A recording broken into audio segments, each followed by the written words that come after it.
আসসালামু আলাইকুম। সবাইকে শুভেচ্ছা জানিয়ে আজকের ভিডিও শুরু করতে যাচ্ছি।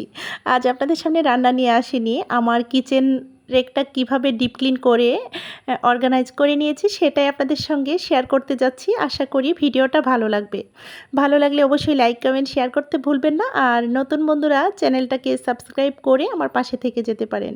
পাশে থাকা অল অপশনটাতে ক্লিক করে দেবেন যেন নোটিফিকেশন সবার আগে আপনার কাছে পৌঁছে যায়। আর যারা এই কাজগুলো করে নিয়েছেন তাদেরকে অসংখ্য ধন্যবাদ ও আমার অন্তরের অন্তঃস্থল থেকে অনেক অনেক দোয়া ও ভালোবাসা। তো চলুন দেখি কিভাবে আমি ডিপ ক্লিন করেছি।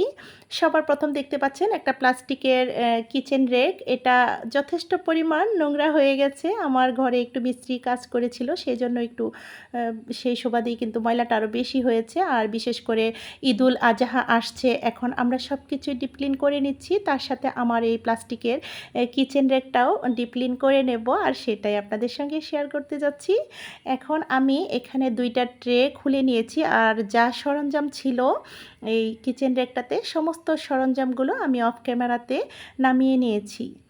তারপর এখানে হালকা গরম পানি দিয়ে একটু ভিজিয়ে রাখবো 10 থেকে 15 মিনিটের মতো। তারপর একটা লিকুইড তৈরি করে নিয়েছি। দুঃখিত, এটা স্কিপ হয়ে গেছে, আমি মুখে বলে দিচ্ছি। এখানে হচ্ছে ভিনেগার, আমরা আমাদের পরিমাণ মতো নেব। ভিনেগার ও টুথপেস্ট এটা দিয়ে একটা লিকুইড তৈরি করে নিয়েছি। এই ভিনেগার ও ভিনেগারটা না থাকলে আমরা লেবুর রসও দিতে পারি।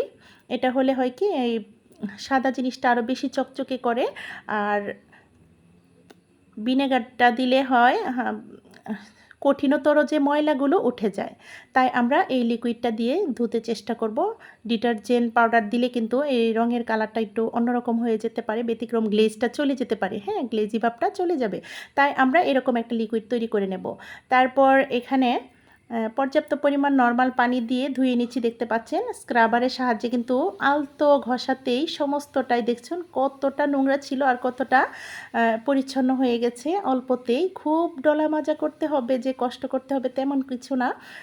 অল্প ঘষাতেই কিন্তু সমস্ত নোংরাগুলো উঠে গেছে। দেখতেই পাচ্ছেন কীরকম ছিল আর কীরকম হয়েছে। এই পর্যায়ে নর্মাল পানি দিয়ে ভালোভাবে ছিটকে ছিটকে মগ দিয়ে পানি দিয়ে ধুয়ে নেব। আমি এটা ওয়াশরুমে নিয়ে আপনারা যদি চান ওয়াশরুমে নিয়ে শাওয়ারের নিচে রাখলেও কিন্তু অনেকটা উপকৃত হতে পারেন। অবশ্যই আমি নতুন গৃহিণীদের উদ্দেশ্যে এটা শেয়ার করছি।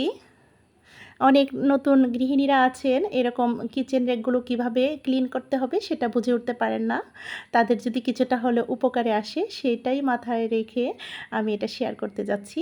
এখন দেখতে পাচ্ছেন 2টা ট্রে ছিল, সেই ট্রেগুলো আমি একইভাবে একই প্রসেসে কিন্তু ভালোভাবে ঘষে নিয়ে আমরা নর্মাল পানি দিয়ে ধুয়ে নেব। দেখুন কতটা নোংরা কিভাবে উঠে গেছে। আর যেই লিকুইডটা তৈরি করেছি বলে দিয়েছি আপনাদেরকে, ঠিক সেটা দিলে কিন্তু অনেকটা উপকৃত হবেন। আমরা কম বেশি সবাই জানি সাদা জিনিস কিন্তু চকচক করে, যে পেপসোডেন্টটা দিলে। চাইলে কোলগেট দিয়েও করে নিতে পারেন। এরপর দেখতে পাচ্ছেন মাজা হয়ে যাবার পর এখানে পর্যাপ্ত পরিমাণ নর্মাল পানি দিয়ে ধুয়ে আড়াআড়িভাবে রেখে দিয়েছি একটা ছায়াযুক্ত জায়গায়, বাতাসযুক্ত একটা ছায়া জায়গায় রেখে আমরা শুকিয়ে নেব। অবশ্যই এটা আমরা রোদে শুকাতে যাব না। রোদে শুকাতে গেলেও কিন্তু এই যে প্লাস্টিকের কিচেন রেকটার যে কালারটা, সেই কালারটাও কিন্তু একটু গ্লেজি ভাবটা চলে যেতে পারে। তাই আমরা ছায়ায় শুকিয়ে নেব। আর এই যে দেখতে পাচ্ছেন এখন আমি শুকিয়ে যাবার পর সমস্ত কিচেন সরঞ্জামগুলো আবারও সেই জায়গায় রেখে দিয়েছি, অর্গানাইজ করে নিয়েছি অফ ক্যামেরায়। আসলে ভিডিওটা বড় হয়ে যাচ্ছিল, সেই জন্য অফ ক্যামেরায় আমি অর্গানাইজ করে নিয়েছি। আর এই যে দেখতে পাচ্ছেন বোতলগুলো উপরে রেখে দিয়েছি। এখানে গ্লাস হোল্ডার স্টিকগুলো ছিল সেগুলো আমি খুলে নিয়েছি। এই যে দেখতে পাচ্ছেন বিভিন্ন ধরনের শস্যদানা রেখেছি। এই বোতলগুলো একদম জিরো বাজেটে আমি রিসাইকেল করে নিয়েছি। আপনারা চাইলে এগুলো আমি শেয়ার করতে পারি আপনাদের সঙ্গে। আর উপরে একটা আর্টিফিশিয়াল ফুল দিয়েছি সৌন্দর্য বৃদ্ধি করার জন্য। আর 2 নাম্বার সেলফে দিয়ে দিলাম আমাদের খাবার যে প্লেটগুলো। আর এই যে 3 নাম্বার থাকটাতে রেখে দিয়েছি দেখতে পাচ্ছেন অনেকগুলো কাচের বোতল। এগুলো আমার হাতের রিসাইকেল করা জিরো বাজেটে। আসলে আমরা চেষ্টা করব খাবারগুলো কাচের বোতল বা কাচের বয়মে রাখার। এটা আসলেও স্বাস্থ্যসম্মত। আর এই যে বিভিন্ন ধরনের শস্যদানা হাতের কাছে, বাদাম, গোলমরিচ, আর কিছু মিক্সড কিছু কি বলে গরম মশলা মিক্সড করে রেখে দিয়েছি হাতের কাছে। আর এই যে 4 নাম্বার থাকটাতে রেখে দিয়েছি আমার শখের হাঁড়ি, কালার করে নিয়েছি। এটা টিউটোরিয়ালটা আমার চ্যানেলে দেওয়া আছে, চাইলে আপনারা ভিজিট করে আসতে পারেন। আসলে এটা একটা ক্যান্ডেল। আর এই যে দুইটা ঝুড়িতে রেখে দিয়েছি সমস্ত চামচগুলো, ছোটোখাটো জিনিস কিছু। এই ছিল আমার আজকের ভিডিও। তো আগামী ভিডিও দেখার আমন্ত্রণ জানিয়ে আজকের মতো ভিডিওটা এখানেই শেষ করব। সবাই ভালো থাকবেন, সুস্থ থাকবেন, আমাদের পাশে থাকবেন, আমাদের জন্য দোয়া করবেন। আল্লাহ হাফেজ।